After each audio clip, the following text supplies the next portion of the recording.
Kaya ikaw, huwag kang pasisiguro. Baka ikaw, isa ka sa mga uutusan ni Lucifer. Punta ka sa lugar na yan. Patayin mo yung mga taong nandyan. Yung mga taong hindi sumunod sa kagustuhan ko, puntahan mo at katayin mo. Madalas ibang naririnig itong sinasabi na magkaroon ng kalat-kalat na digmaan, no? Yan daw yung mga palatandaan na malapit nang babalik si Jesus Christ. Yun ang sinasabi. Maririnig mo yan sa mga taong nagbabasa ng mga Biblia or yung mga taong mga religious, no, mga reliyoso na mga tao na nagsasaliksik sa mga Biblia at nababasa nila yan doon. Totoo yan. Bago dumating yung bago bumalik ang ating Panginoon, ay magkaroon muna ng mga kalat-kalat na digmaan. So yung mga nagsasabi ng ganyan, hanggang doon lang ang sinasabi nila. Hindi nila sinabi yung detalye, paano mangyayari na magkaroon ng ganon. Eto guys, no, matagal ko nang pinag-isipan to kung sasabihin ko ba to sa inyo or hindi. Kasi ito guys, napakadelikado to. Ganito kasi yan guys, no.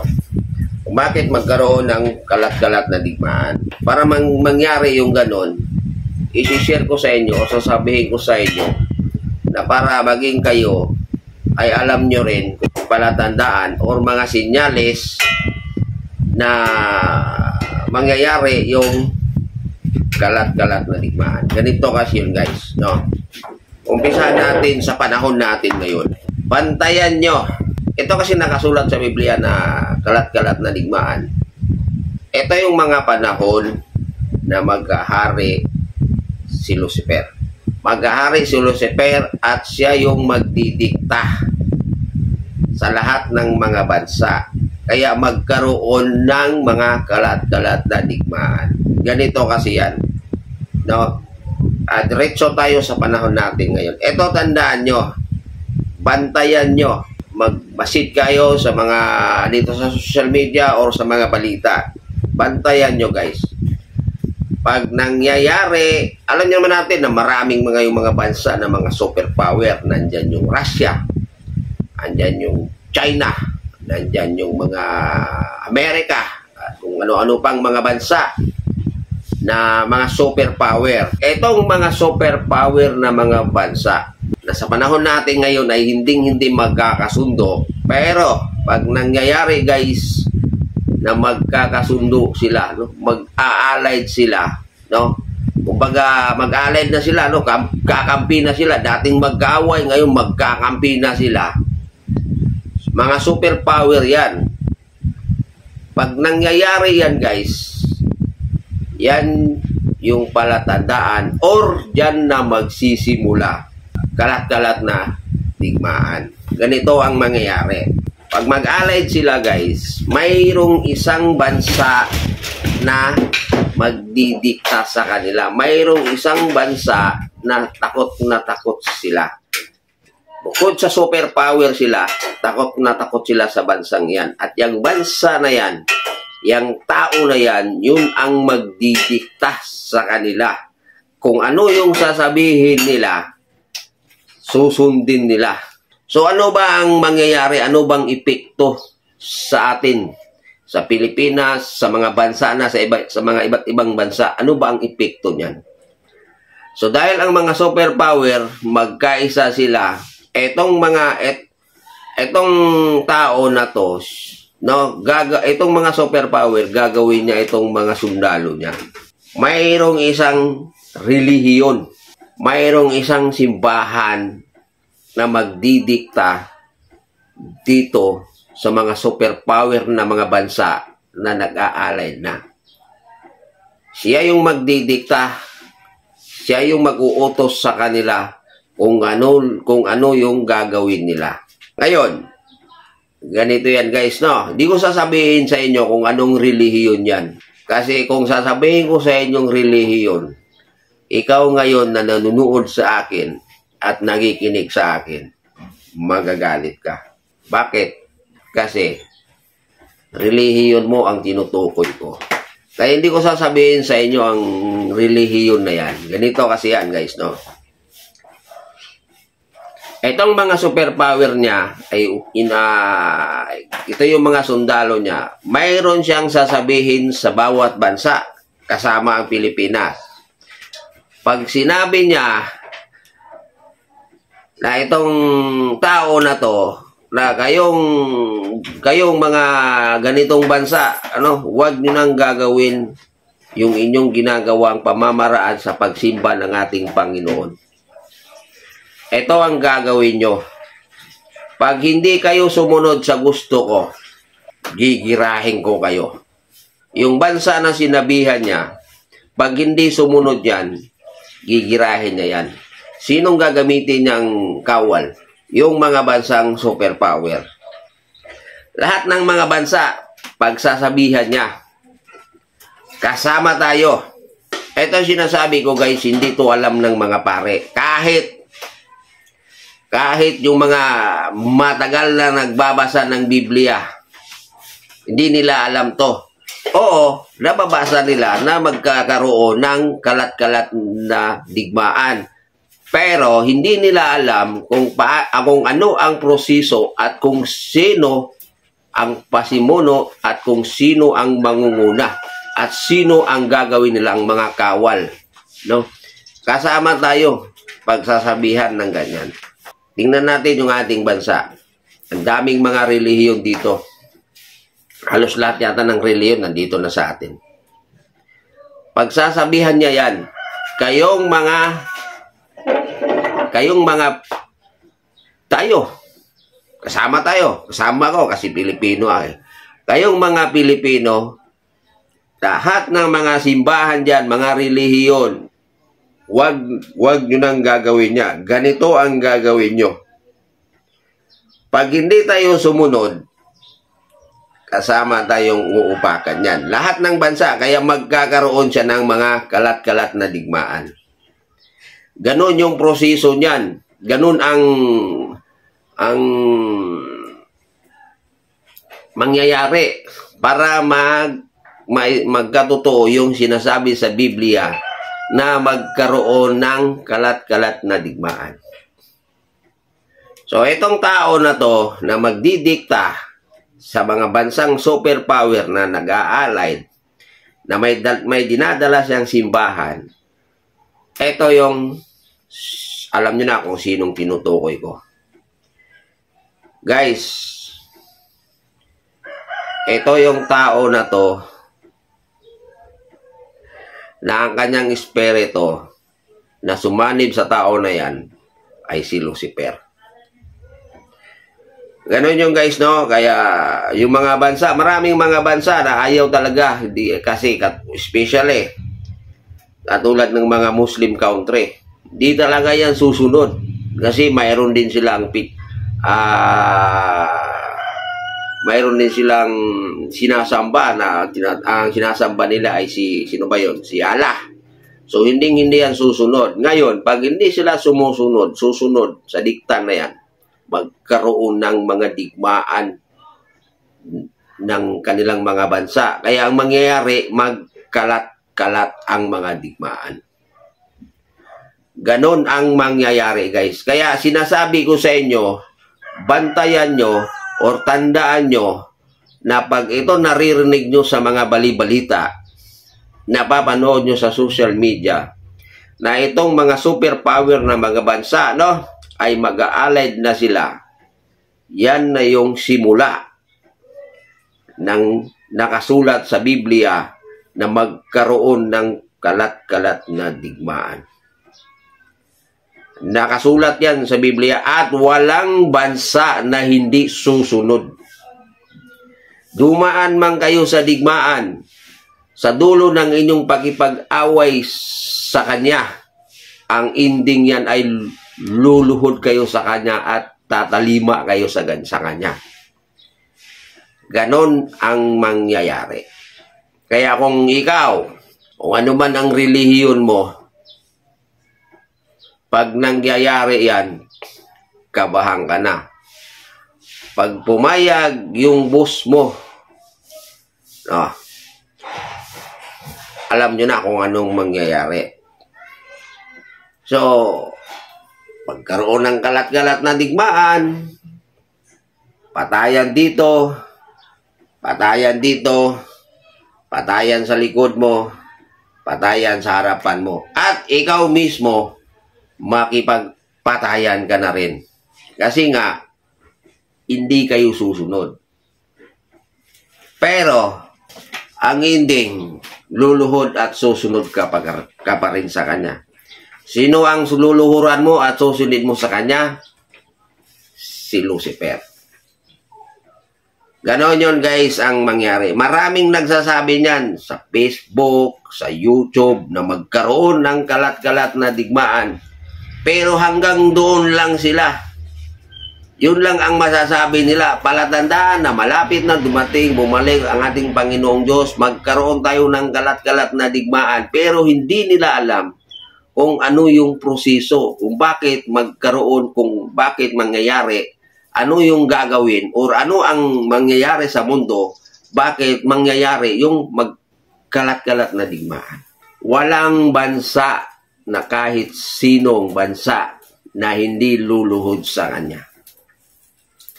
Pero inuulit ko, hindi ko sasabihin kung anong relihiyon ang masusunod, no? Sa panahon na ikaw ay magsisimba sa ating Panginoon. Dahil yung simbahan na yan, no, dinadala niya yung pangalan ng Panginoong Diyos. Pero, si Lucifer na pala ang namumuno sa simbahan na yan. Etong simbahan na to guys, ano siya, no? Malaking simbahan siya. Malaking simbahan siya. At kahit mga pare guys, tumanda na lang sa pagpapastor. Tumanda na lang sa pag-aalagad sa kanyang simbahan. Etong simbahan na to, kung ano man ang tawag mo dyan sa yung mga leader, hindi nila alam yan. Na ang kanilang founder pala, or yung nasa likod pala ng kanilang simbahan, ay si Lucifer. Ngayon, kung ikaw, ano man ang inaaniban mong simbahan ngayon, no, mag-isip-isip ka na. Baka mamaya, yung simbahan na inaaniban mo ay pag-aari pala ni Lucifer. Mga pastor, kung sino man ang mga pare, ano pa bang mga tawag ng mga religious leader. Banggitin na lang natin lahat ng simbahan. Unahin natin yung laging nagsasabi na sila lang ang maliligtas, Iglesia ni Cristo, born again, mga Buddhist, mga simbahan sa ibang bansa, di natin alam, no? Mga Sabadista, mga Roman Catholic, ano pa ba? Mga dating daan. Ano pa ba yung mga simbahan dito na meron tayo dito? Yung mga makikita mo dito sa paligid natin. No? Ngayon. Kaya, ito, kay Kibuloy, yan, mga sikat na mga simbahan. Ano ba yan? Ano ba bang mga sikat na mga simbahan? Mga Sabadista, mga Saksi ni Jehovah. Kung ano-ano pa. Maraming mga simbahan. Ayun, siguraduhin nyo lang, no? Na yung simbahan nyo, no? Ay siguraduhin nyo lang na ang nasa likod niyan, no? Baka kasi, ang inaaniban yung simbahan, ay ang nasa likod niyan, ay si Lucifer pala.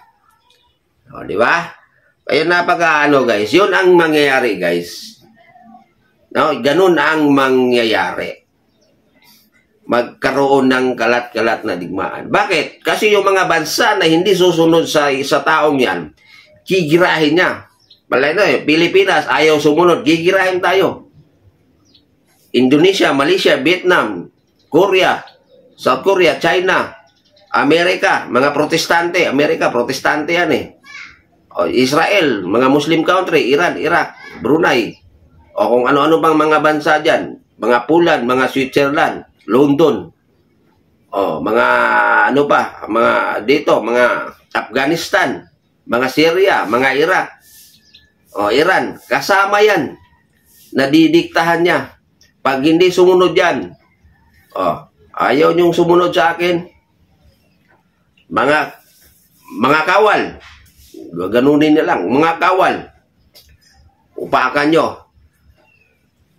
Nababasa nyo ba sa Biblia or naririnig nyo ba na sinabi ni Kristo na nakita mo yung, hindi ko na ano yan, narinig, kaya hindi ko memorize yan. Nakikita mo yan, sino ba yung sinabi niya, mga apostoles ba yun? Nakikita mo ba yung malaking batong nakatayo dyan?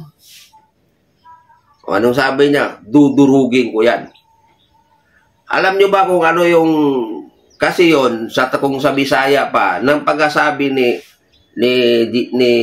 Jesus yon, Jesus, pasumbi ngayon kang sa Bisaya pa, no? Kaya para siya madudurog, magigiba, dahil sa ating mga armas ngayon, katulad na lang ng mga nuclear. Hindi yun sinasabi ni Jesus na parang magic, isang turo lang madudurog yung isang bato na nakatayo dyan. Yung tinutukoy niya, bahay na malaki yun eh. Yung tinuturo niya, kita mo yung bato na yan kasi bahay yun na, kung ikumpara natin sa panahon natin, bahay yun na halublak. Ang bahay mo kasi, pag halublak yan, hindi mong tawagin bato. Pero kung ang bahay mo ay kahoy, ayun yun, yung mga gusali na nakikita mo ngayon na sobrang laki at sobrang taas. Walang ibang makakadurog niyan, no? Makapulbos niyan, mga nuclear lang. So dahil mangyayari yung kalat-kalat na digmaan, ano ba ang mga armas na gagamitin pag nagkaroon ng digmaan na kalat-kalat? Siyempre, mga nuclear. O kung ano-ano pa, yung mga bomba na mga sobrang lakas. Yun yung ibig sabihin ni Jesus Christ. At mangyayari yon sa panahon na magkaroon ng kalat-kalat na digmaan. Ganon yun, guys. Kaya kayong mga nagsasabi, lalong-lalo ka na pastor, ano ka ba, nagbabasa ka sa Biblia, kung anong tawag sa'yo sa inyong simbahan. Kung kayong nagsasabi ng ganyan, na magkaroon ng kalat-kalat na digmaan, pero hanggang doon lang ang kaya nyong sabihin, 100% hindi kayo ang totoong simbahan. Lalong-lalo na yung mga taong nagsasabi sa pagdating ng paghuhukom, kami lang ang maliligtas.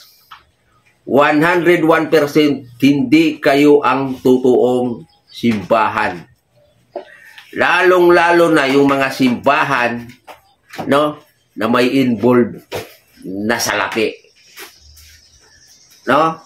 Ganon yung guys. Kaya, inuulit ko ulit, kung ano man yung simbahan na yun na magdidikta sa mga superpower na mga bansa na nag-aalay na, ay hindi ko sasabihin sa inyo. Dahil ikaw na nanunood sa akin, pag nalalaman mo, magagalit ka sa akin. Ganon ang proseso, guys. Isipin mo, no? Grabe ang napakaano mo sa simbahan mo. Pero pagdating sa dulo, luluhod ka rin pala kay Lucifer. Ngayon, pag lahat ng bansa ay susunod sa kanya, kasama ka na, dahil yung bansa mo, yung simbahan mo, yung relihiyon mo, ay pumayag na sa kagustuhan ni Lucifer. Ngayon, ikaw na naman ang gagawin ni Lucifer, gagawin kanyang tauhan para makipag-away ka sa isang relihiyon na kung saan nandoon yung Panginoon. Ganon yun, guys. Kaya magkaroon, guys, ng hahantong tayo sa World War III. Ang World War III, guys, sasabihin ko sa inyo, guys, no? Kung ano yung mangyayari sa World War III at kung saan gaganapin ang World War III. Ha? Mayroong isang lugar na somewhere in this country, no? Na lahat, lugar siya, ha? Hindi siya bansa ang tinutukoy ko. Hindi siya bansa. Mayroong lugar in this country. Saan ba ako ngayon? Nandito ako sa Pilipinas. In this country, na lahat ng mga sundalo ni Lucifer, kasama ka na, ay pupunta sa lugar na yan para ka lang magpakamatay. Ibig sabihin ko, guys, ang tinutukoy ko, lahat ng tao sa mundo pupunta sa lugar na yan para lang magpakamatay. Yan yung World War III. Ang World War III, mayroong isang lugar na pupunta ang mga tao, kasama ka na para lang magpakamatay. Ganon yun, guys. Nakasulat sa Biblia yan. Ang kasing dami ng buhangin sa baybayin ang kalaban ng Panginoon. Pero ang sa kanya, isang tabo lang. Swerte mo kung kasama ka doon sa isang tabo. Malas mo kung kasama ka doon kasing dami ng buhangin sa baybayin. Ganon yun, guys. Kaya, alamin nyo kung saan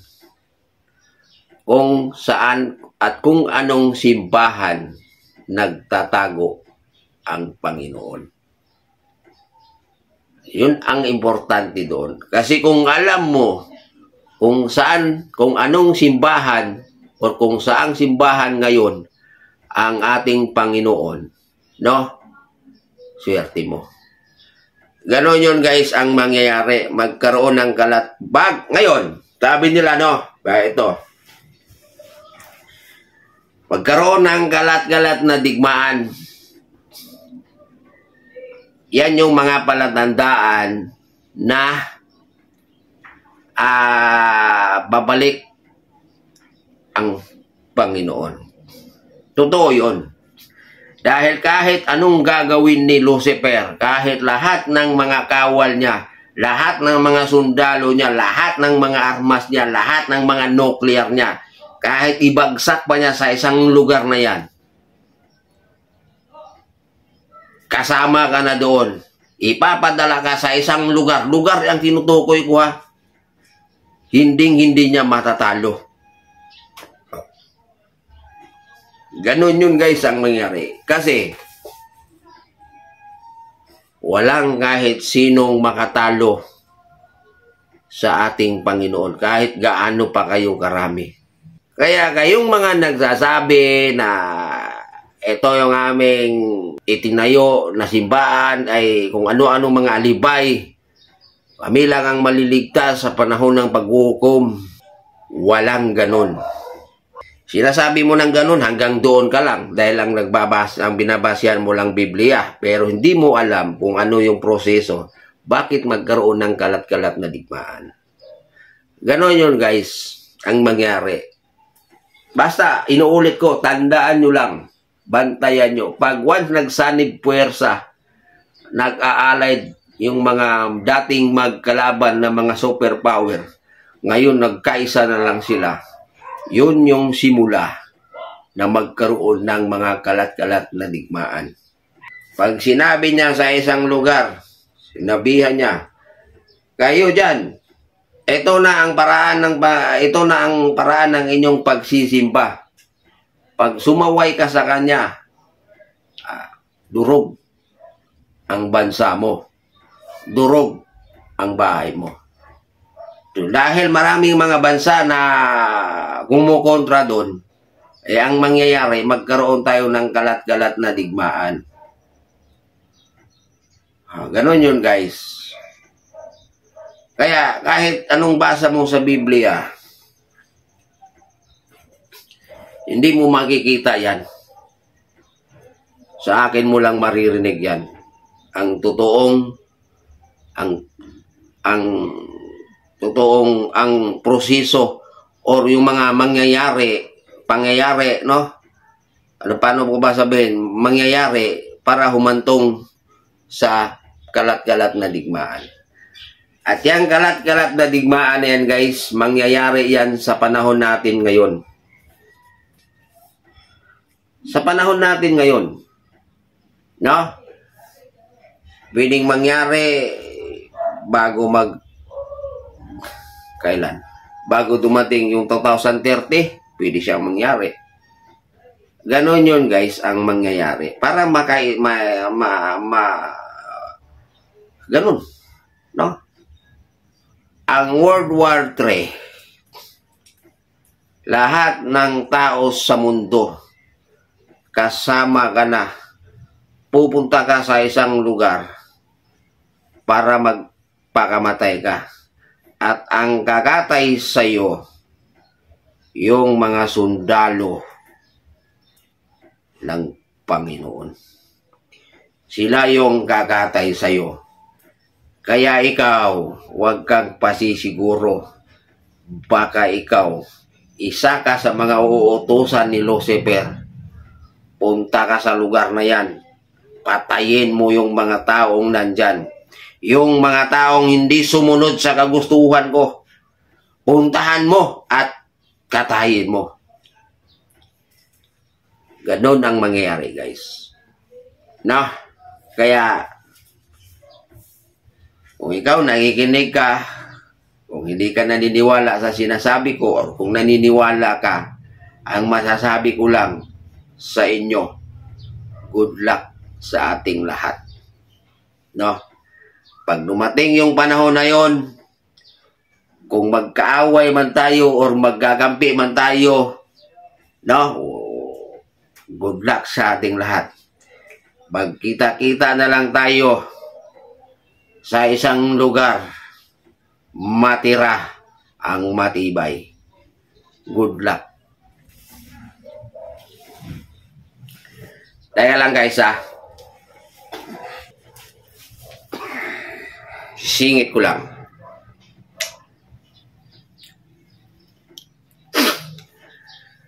Kung magtatanong kayo, paano ko nalaman? Simple lang ang sasagot ko. Diba? Kasi ang sinasabi ko ngayon ay napaka-imposible. No? Mahirap siya paniwalaan kasi ang daming nagsasabi niya na magkaroon tayo ng kalat-kalat na digmaan. Pero hanggang doon lang ang kailang sinasabi. No? Hindi nila alam kung ano yung proseso. Pero bakit alam ko ang proseso? Ang pwedeng mangyayari para humantong or may isa katuparan yung nakasulat sa Biblia na magkaroon ng kalat-kalat na digmaan bago ang pagbabalik ng ating Panginoon. Dahil sa aking maliit na mahiwagang kristal. Ito yun. Ilapit ko sa inyo ang aking maliit na hiwagang kristal. Ito yung, guys, titigan nyo. Itong maliit na kristal ko, makikita mo dito ang hinaharap. Ayan. Ang aking maliit na kristal.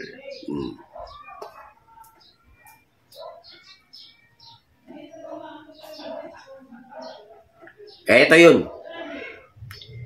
Ito yung nagbibigay sa akin ng impormasyon. Ang aking maliit na mahiwagang kristal. Kaya inuulit ko, kung saan, pag dumating yung panahon na yon, kung saan ka man pumanig, good luck sa atin.